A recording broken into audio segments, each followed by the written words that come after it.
They used to say Burkina Faso would not survive the next attack. They said it in embassies, in foreign ministries, on television panels. They said it while delivering aid with one hand and tightening chains with the other. But something changed, because now it is not Burkina Faso who fears the next attack. It is the invader who fears the next retaliation. And that same sentence, once whispered in pity, is now declared in power. Burkina Faso will not survive, they say it again, if you try to conquer it. What happened? A captain happened. His name is Ibrahim Traoré, and in just under 2 years, he did not just rebuild an army, he rewrote the way a nation thinks about war, about freedom, and about dignity. This is the story of a military rebirth, but not one sponsored by the IMF, not one trained by NATO, not one dependent on foreign commands. It is a story written in fire and steel, where every drone, every gun, and every soldier fights not for a paycheck, but for sovereignty. If you believe that true freedom begins with self-defense, like, comment, subscribe. This story will change how you see Africa forever. In July 2025, Burkina Faso quietly signed its final military disengagement from all Western aid programs. The agreements with France, the United States, and the European Union, once pillars of dependency, were officially declared obsolete. Instead, Ouagadougou turned east and south. Turkish instructors arrived. Chinese engineers trained artillery units, and a flurry of new weapons shipments, drones, armored vehicles, long-range artillery appeared without press conferences or applause. The science was strategic, because while the world watched elsewhere, Burkina Faso prepared for a war they would fight alone and win. But the real shock wasn't in the silence, it was in the sky. They used to own the skies, French Mirages, American Reapers, spy satellites that blinked in orbit.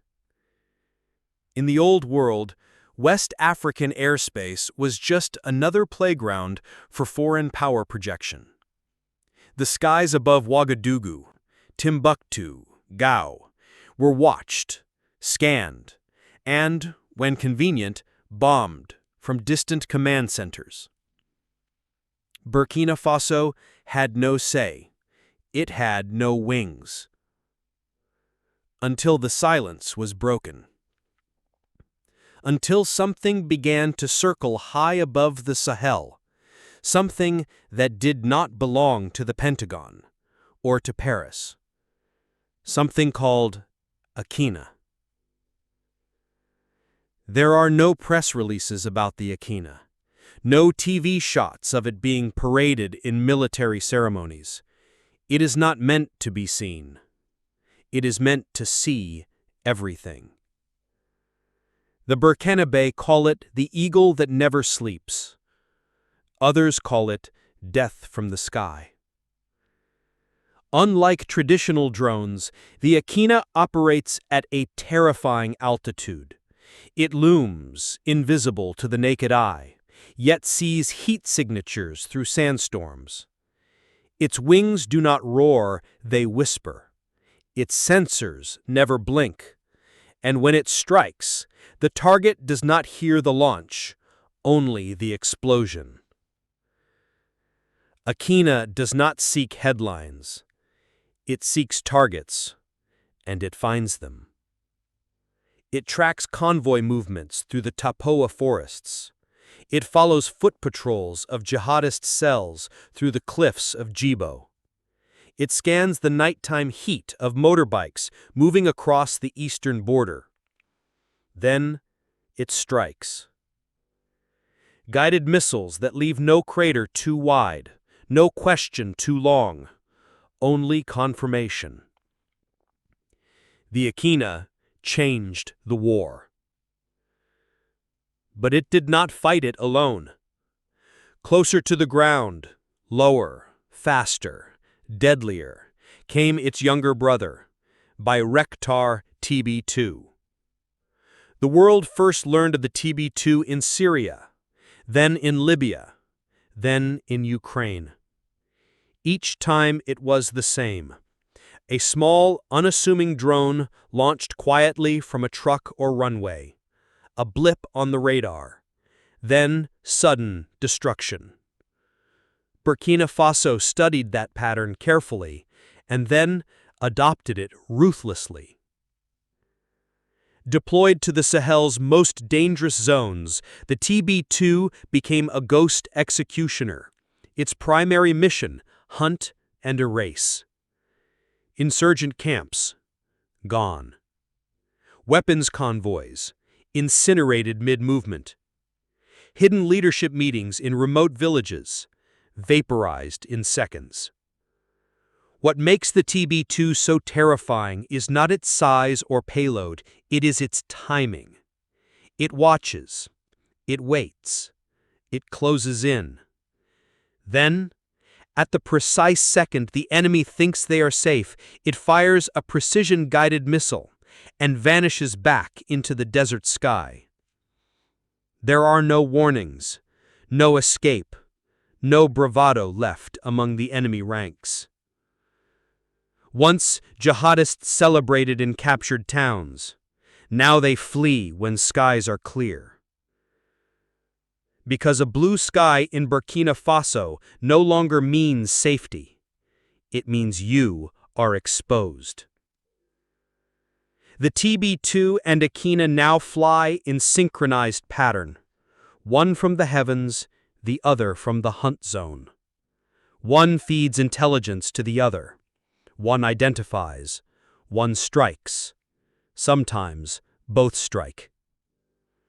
This is not war as the Sahel knew it. This is calculated extermination. Gone are the days of reckless ground raids and soldiers dying in ambushes. Now Burkina Faso sends wings, not warnings, eyes, not speeches, missiles, not pleas for help. And this transformation isn't just military, it is psychological. The enemy no longer knows when they are being watched. They do not know who gave the order. They only know one thing. Death comes from above, and it wears the flag of Burkina Faso. That changes the entire equation. Because for decades, insurgents and their backers operated under the assumption that African militaries lacked precision. They relied on Burkina Faso to be slow, predictable, reactionary. But today, the battlefield moves faster than fear, and fear now sits on the enemy's shoulder, watching the sky. Let's be clear, Burkina Faso did not invent drone warfare, but what it has done is adapt, master, and deploy them in ways that no one saw coming. It did not wait for NATO to offer hand-me-down tech. It did not beg for conditions, lectures, or compliance from the West. Instead, it turned to new partners, studied new wars, and built a new doctrine, one that does not ask permission, one that does not wait to be rescued, one that takes the shot. This is not military independence. This is sovereignty with wings. But this revolution in the sky was not just about destroying enemies, it was about saving lives. When the Akina targeted a moving weapons truck near the Komanjari border, it was carrying enough arms to fuel 5 more village massacres. When the TB2 intercepted a motorbike convoy near Diapaga, it was en route to abduct a group of school children for ransom and recruitment. These drones did not just kill. They prevented suffering. They restored control. And to the people of Burkina Faso, especially those in the red zones of the east, they restored hope. In a world that hope had become a luxury. Now ask yourself, how did a small, landlocked country with no historical air force rise to become the dominant aerial force of the Sahel? The answer is not in the machinery. It is in the mindset. Captain Traoré did not want drones to pose for parades. He wanted them to fight, to protect, to liberate. And every airstrike tells that story. Every time Akina takes flight, it carries more than metal. It carries the memory of those lost in ambushes. It carries the vow that no village shall be left defenseless. It carries the principle that no sovereign land shall be violated without consequence. If you believe that sovereignty is not a speech, but a right that must be defended, if you believe that skies above Africa should belong to Africa, then say it with us. Say it in the comments. Share it with the world. Burkina Faso is not a weak nation. It is a fortress with wings. The sky may hunt, but wars are still won on the ground. Ask any soldier in Burkina Faso's eastern corridor, and they will tell you. Before drones arrived, it was their outposts that bore the brunt. Hit-and-run attacks, technicals speeding through villages, machine guns mounted on Toyota trucks. The strategy was simple. Strike, burn, vanish. That was the enemy's rhythm, until Burkina's earth answered with fire. The answer came from a gun older than most of the fighters who use it. A weapon forged in the fire of World War II, reborn in the heat of Africa's liberation, the DSHK. To the untrained eye, it is just a machine gun. To the enemy, it is the final sound they will ever hear. The DSHK does not whisper, it roars. It fires massive 12.7mm rounds, bullets the size of fingers, each capable of piercing through armor, ripping engines apart, and downing helicopters. It is not just a gun, it is a warning to never come close.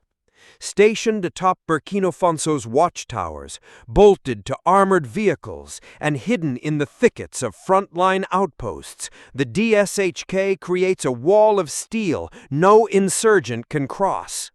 When technicals rush in, thinking they will catch sleepy soldiers off guard, what greets them is a sudden, thunderous eruption.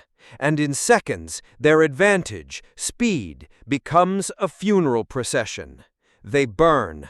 The pickup trucks once used to terrorize remote towns are now tombs. The sand beneath them turns black. Smoke replaces surprise. And when reinforcements arrive, there is nothing left but twisted metal and silence. The DSHK does not chase. It waits, like a sentinel of sovereignty. In the northern provinces, where ambushes once claimed dozens of lives each month, the landscape has shifted. Not because more troops are stationed there, but because more DSHKs are. The gun itself has become a symbol of defiance. Villagers hear it and feel protected. Enemies hear it and turn around. And yet, even a roaring machine gun cannot reach what hides behind hills, what shelters in forests, what buries itself in fortified bunkers. That is when the heavens open up, with something far less precise, far more terrifying, the APR-40. 40 tubes, 20 seconds, a storm of steel. The APR-40 is not designed for mercy. It is not made to send a message. It is made to obliterate. This is rocket artillery, built in Eastern Europe, reborn in the hands of a nation reclaiming its battlefield. When intelligence locates an enemy camp, perhaps deep in a ravine or tucked beneath tree canopies, the APR-40 does not wait for a green light from any foreign HQ. It simply fires. 40 rockets launch in under half a minute, each capable of leveling bunkers, vehicles, and entire tree lines. The impact radius is wide, and the message is loud. No sanctuary remains. Even before the explosions hit, enemies flee because they know what is coming.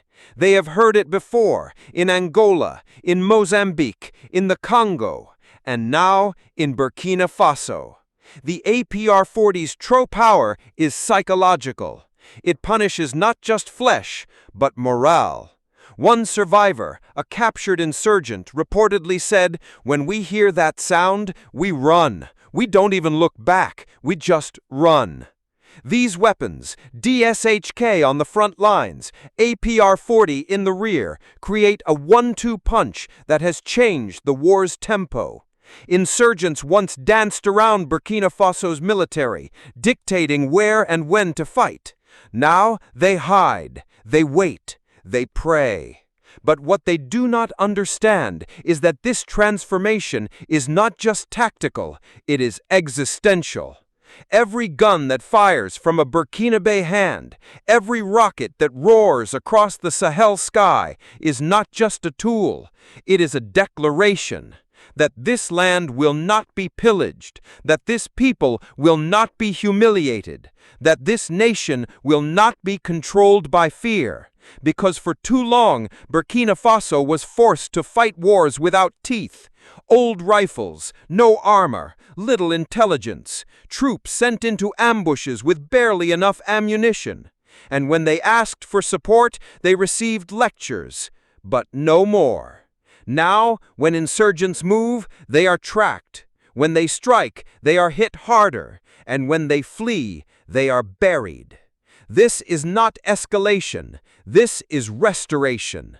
A restoration of deterrence, of dignity, of discipline. A restoration of a truth long buried under dependency, that Africa has the right to defend itself.